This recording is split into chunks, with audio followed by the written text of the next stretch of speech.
Jessica Williams, and this is your WTRT Tigers Roar News Update for Thursday, October 3rd.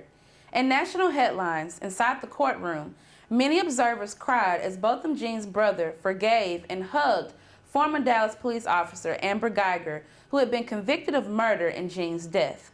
Outside, protesters denounced the 10-year sentence Geiger got as too lenient. The conclusion of the trial mirrored the gamut of emotions displayed during the week-long proceedings, with Jean's parents taking the stand with poignant testimony about their son. Geiger saying she wished she were the one who was shot, and prosecutors describing the former cop as negligent in missing a myriad of signs that would have tipped her off that she was on the wrong floor in the wrong apartment. Jurors convicted Geiger on Tuesday for murder in the fatal shooting of Jean. Wednesday, after hours of moving victim impact statements, the same panel sentenced her to 10 years in prison.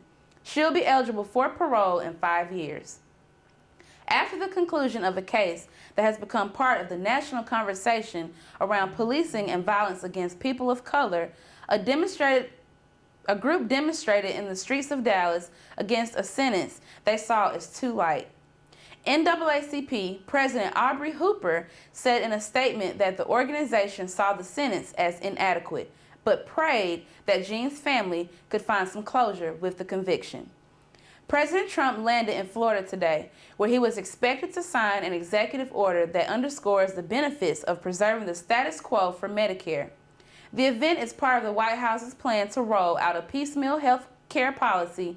In particular, the president is expected to push Medicare Advantage plans. Before he left, the president spoke to reporters and publicly called for China to look into former Vice President Joe Biden or his son, Hunter Biden. This echoed a request Trump made privately to the new president of Ukraine, Volodymyr Zelensky. There is no evidence of wrongdoing by either Joe Biden or his son. In local news, local elections for city government will take place on November 5th. The last day to register to vote is October 7th. In campus news, Savannah State University interim president Kimberly Ballard Washington has appointed Annette Ogletree McDougal as vice president of marketing and communications.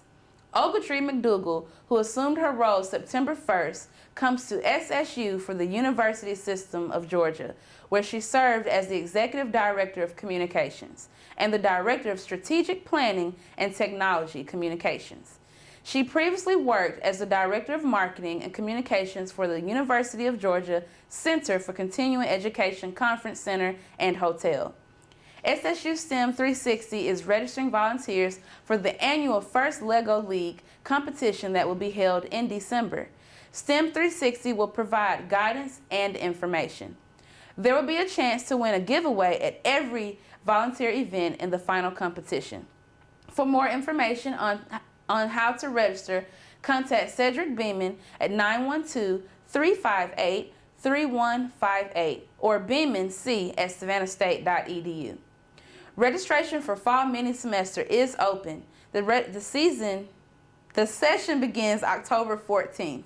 The mini-semester courses cover the same content and provide the same credit hours in an accelerated format, and is an option for those who don't want to wait for the next semester to get started on their coursework.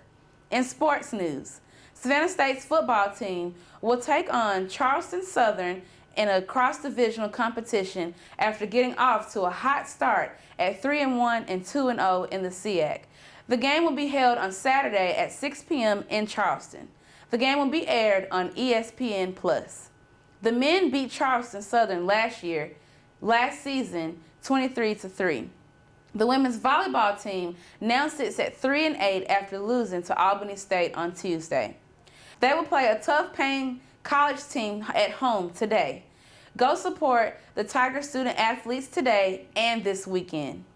This has been your WTRT Tigers Roar News Update for Thursday, October 3rd. I am Jessica Williams. Thank you for watching.